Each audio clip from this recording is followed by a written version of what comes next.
99集立春秋，细说武术三字经。朋友们大家好，今天咱们继续来聊一聊中华武术三字经。2020年中华武术三字经问世后，时隔4年，它的姐妹篇细读中华武术三字经正式出版了。能持之以恒地做这件事儿，还要感谢武术界一位成功的人士。当时他对我说，秀仁老师，不要把中华武术三字经只当成一个作品，而要当成一件工程来做。他的话给了我很大的启发。既然是工程，要做的事情就很多。首先我想到了在某平台播讲中华武术三字经，开播的时间选在了2021年5月19日，519意思是把这件事儿做得长长久久。诵读是艰苦和漫长的，首先要有恒心，有毅力，更要耐得住寂寞。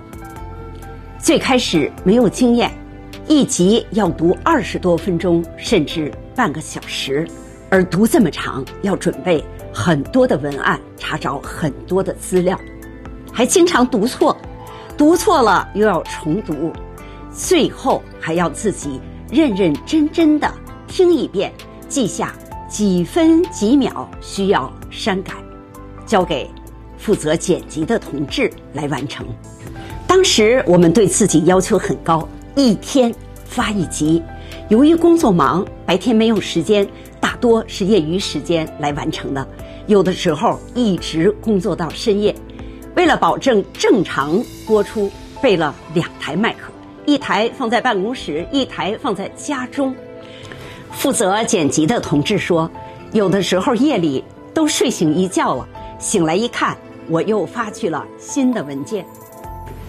日复一日，从春天一直讲到了初秋，一共讲了99集。最后统计数据时，我们自己也很震撼和感动，不知不觉讲了26个小时，20多万字。我始终相信，一切成功都是坚持的结果。正所谓路虽远，行则将至，事虽难，做则必成。正是因为有了这份积淀，才有了这部新的作品《中华武术三字经》的姐妹篇细读中华武术三字经。它在2024年9月22日八卦掌博物馆挂牌的那天和朋友们正式见面。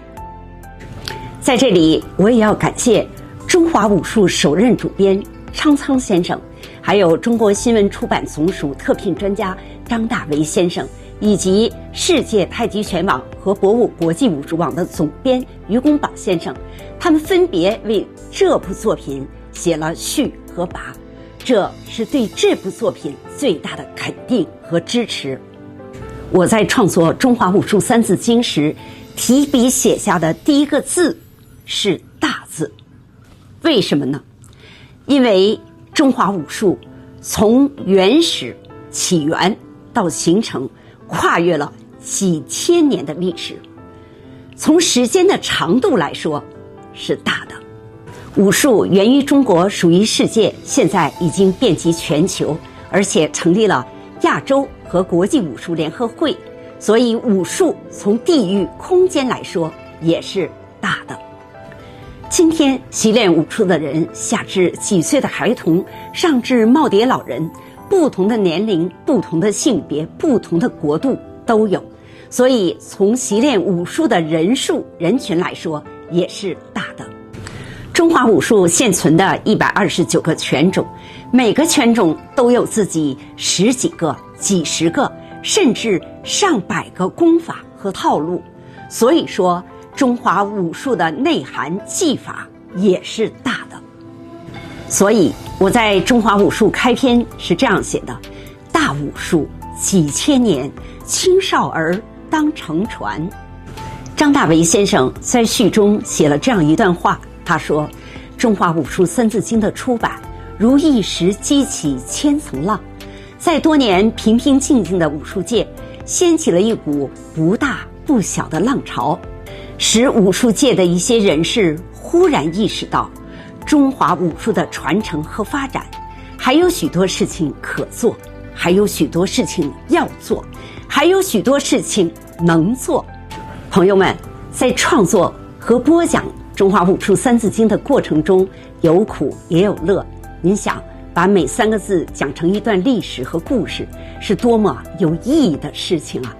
我们的团队就通读了3遍。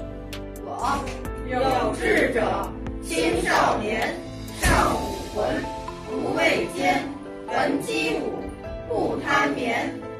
每一个走进八卦掌博物馆了解传统武术的孩子，也都要先从诵读中华武术三字经开始。于公宝先生在跋中这样写道：读中华武术三字经，第一，朗朗上口，可以增加学习的兴趣；第二，可以带入武术意境，因为里边的故事人物很多；第三，可以培育武术的基因。您听，这是冯英玉小朋友的诵读，多么动听啊！原始时无起源，谋生存，抗受蛮。您看，这是国人拳道馆吴浩馆长演练的中华武术三字经。大武术几千年，青少儿当承传。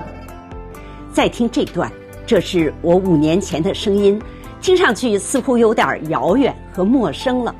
朋友们，大家好，我是中华武术三字经的作者李秀仁。从今天开始，细读中华武术三字经就开始播送了。但是美好的、助人的、健康的、励志的事物会永远的流传下去，这也许就是传承和奉献的最终意义。